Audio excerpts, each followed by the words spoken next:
thought I'd talk about Crossed, and in particular the web series Wished You Were Here. I say web series because now it is collected into sets of trade paperbacks. I never read it on the web, but it was free to anyone that wanted to. The whole Crossed franchise is a series of comic books that are based in an alternate reality where a virus or some sort of epidemic, it's never explained where it comes from, well, at least in the ones I've read. I think in some of the later ones they do try to breach that subject, has struck the world, and people get these sort of cross-shaped rash on their face, and they lose all inhibitions and act out their most depraved and vile thoughts, tendencies, fantasies, whatever. You can become a Crossed much in the same way that people become infected in films like 28 Days Later, so any sort of bodily fluid getting into your body in any kind of way will change you, and you change almost instantly as well. Crossed Wish You Were Here is as good a starting point as any. It's set on a group of survivors who are on the Orkney Isles, just off Scotland.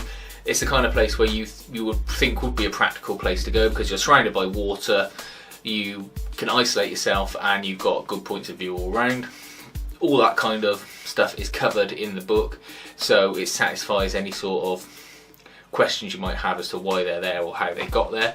Your character that you follow along with, he's a guy who escaped it from central London and has now found himself on the island, and he's sort of an outside observer. And as with all the Crossed books, people are struggling with sort of their mental health and how they're dealing with the situation. This is good because you've got a collection of different characters, sort of in a Big Brother style almost, trapped on the island together, and they each have clear personalities.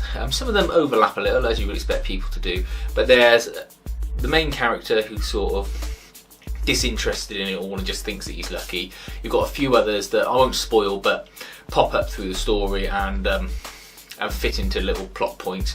And you've got the two main sort of leaders of the island, which is one is a big rough Scottish sort of sea captain type guy, and the other is a very small sort of, he's got a small man syndrome, Oxford professor who thinks he's in charge simply because of the job he did before the disaster set in, and they struggle for power and toy with each other.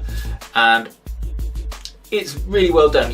It's not boring. There's lots of action. There's lots of, sort of gore and violence, and it is quite strong. It's not for kids to read, but ultimately, the way that they look at the people in it and the way they explore relationships with people under pressure is, I think, probably quite accurate.